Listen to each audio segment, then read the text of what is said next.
Semangat pagi, sahabat QB Leadership Center. Apa kabar?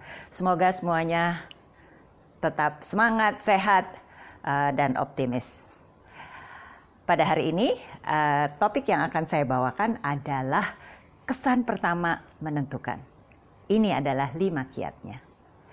Tanpa kita sadari, kita dan begitu banyak orang mempunyai kesan tentang seseorang dalam beberapa menit pertama pertemuan.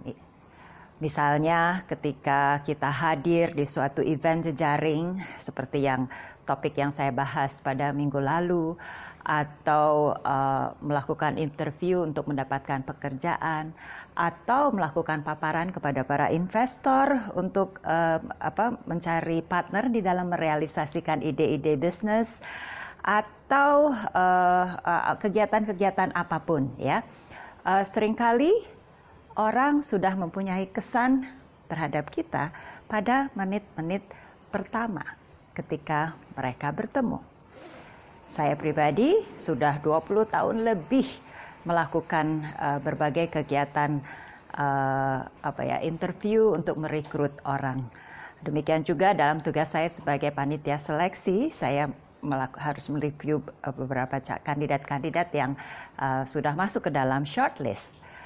Dan memang ternyata kesan yang timbul di awal-awal sekitar 5 menit pertama itu sangat mempengaruhi keputusan saya. Ya, pada beberapa menit-menit awal itu kita sudah mempunyai kesan tersendiri.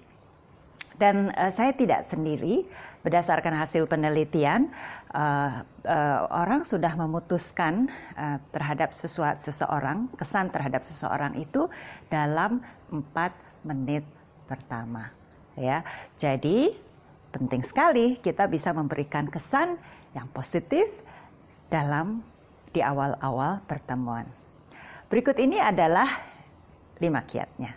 Ya, yang pertama kita coba evaluasi diri.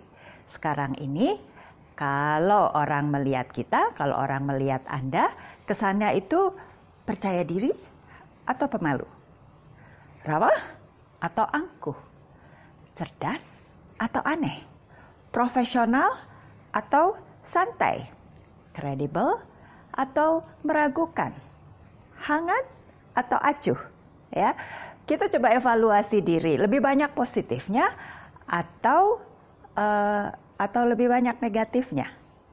Nah, setelah kita melakukan evaluasi diri, maka langkah kedua adalah tentukan kesan seperti apa yang kita inginkan. Setiap orang tentu berbeda-beda tergantung profesinya, tergantung kepribadiannya. Kita bisa menentukan kita maunya seperti apa kesannya. Apakah sesuai dengan evaluasi Anda tadi, ya? Nah, tentu kita tidak ingin berpura-pura menjadi orang lain, tidak ingin juga menjadi palsu. Tetapi kita bisa menampilkan sisi terbaik dari diri kita. Ya, misalnya kalau kita ingin menghadiri suatu peristiwa penting, kita tentukan kesan seperti apa sih yang ingin kita dapatkan. Ya, berdasarkan itu kita bisa merancang bagaimana caranya supaya kesan itu bisa diperoleh. Kiat nomor 3, perhatikan bahasa tubuh.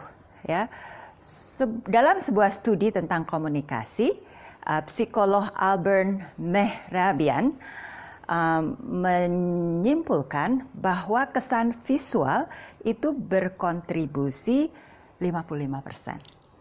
Ya, suara 38%. Kata-kata 7%.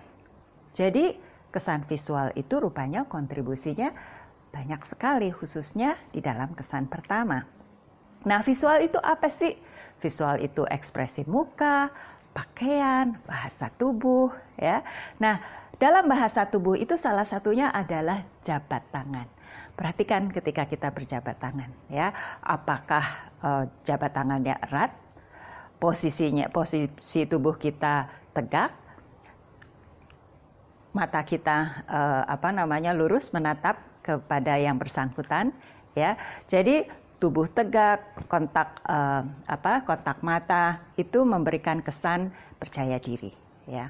Nah, Sebetulnya percaya diri itu datangnya dari dalam. Jadi memang supaya kita percaya diri ya memang kita harus juga memperhatikan atau menyiapkan diri supaya tampilan kita percaya diri. Ya. Nah, yang keempat, perhatikan penampilan kita. Ya, orang yang merawat diri dengan baik sehingga penampilannya baik, memberikan kesan bahwa mereka pandai, kredibel, dan disukai. Ya, kenapa? Banyak orang berpendapat bahwa kalau dia bisa merawat dirinya dengan baik, maka dia juga bisa merawat pekerjaannya dengan baik. Ya, nah tentunya kita perlu sesuaikan dengan image yang kita tampilkan. Ada memang misalnya seniman-seniman yang memang ingin menampilkan kesenimanannya. Jadi tidak semua orang sama, tergantung profesi kita dan tergantung kesan seperti apa yang ingin kita timbulkan. Dalam hal ini ada seorang teman saya punya pengalaman ya. Dia umurnya 32 tahun, dia sudah punya pengalaman 8 tahun bekerja di bidang akuntansi. Nah, ketika atasannya pensiun, dia berharap dia yang bisa menggantikan sebagai manajer di unitnya.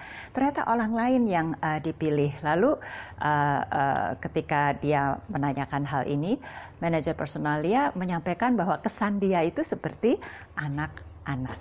Ya, jadi rupanya soal kesan ini mempunyai pengaruh yang cukup besar di dalam karir kita. Jadi dengan pengalaman seperti itu, maka sesuaikan kesan yang timbul itu dengan karir yang kita inginkan ke depan, bukan dengan profesi kita sekarang. Ya, jadi penampilan kita, cara berpakaian kita disesuaikan dengan karir yang kita proyeksikan ke depan. Kemudian kiat yang nomor 5 adalah kuasai seni komunikasi. Ya, jadi bagaimana supaya kita nyaman berkomunikasi? Saran saya kita rajin membaca berita, ya, supaya kita tahu apa saja yang sedang berlangsung sehingga kita bisa nyambung dengan dan bisa memulai komunikasi dengan nyaman dan percaya diri. Kemudian juga kuasai suatu minat tertentu.